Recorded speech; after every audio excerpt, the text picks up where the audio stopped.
Hello and welcome to... Well, here we are at the start of a new journey with a new company. But right off the bat, the series seems to be taking some pointers from the old shows. We're starting off with the character introductions at a youth center.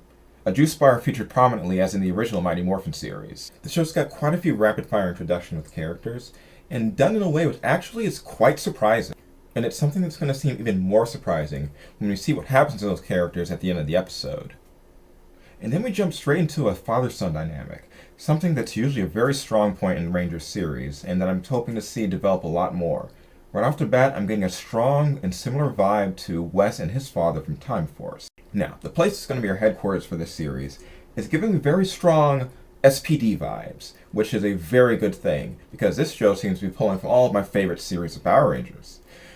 I'm looking forward to seeing new weapons, new side characters, as we have a base that's full of people and full of innovation. Now, our current villain, Evox, is basically as Power Ranger-y a villain name as you can imagine, and it's giving me vibes of one of the other greatest Power Rangers villains, Vengex.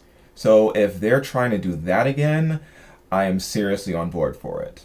So far, the series has some amazing fight choreography, with innovative use of the environments, and a far more heavy focus on martial arts over just shooting things, which is a problem that a lot of series had begun to develop.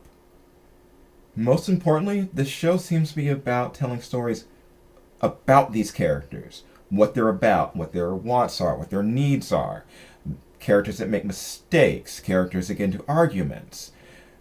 I'm seeing things about romances in the past, I'm seeing things about wants for the future, the father-son dynamic, the mother-son dynamic.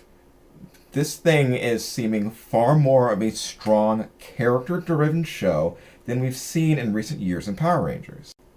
Now, the show made it a point to introduce all the toys and action figure pieces that we're going to have throughout the show, but all of that seemed to just take a side seat to really developing this cast that we have. We've got a bunch of side characters introduced, we have a bunch of core main characters introduced. They didn't even morph for more than a couple of minutes in the episode. In general, the series is shaping up to be more of the anniversary series that we should have gotten way back with Megaforce. It's acknowledging a lot of the past, but building on it, using what worked in the old series, the parts of it that really resonated with people, and moving forward with those things. It's respecting the history with the morphing grid, with the previous shows. We have the mayor talking about how important the Power Rangers are to this world's history and how he doesn't want to tarnish that.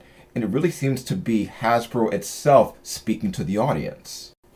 Now, I know we're still at the very beginning of the show, but I can already see great things for it in the future. And I'm very much looking forward to seeing the next episode. Now, if you want to see it along with me, well, see my thoughts on it along with me, then stop by again, subscribe, and I'll see you next time. For now, this is Keckers Boy, signing off.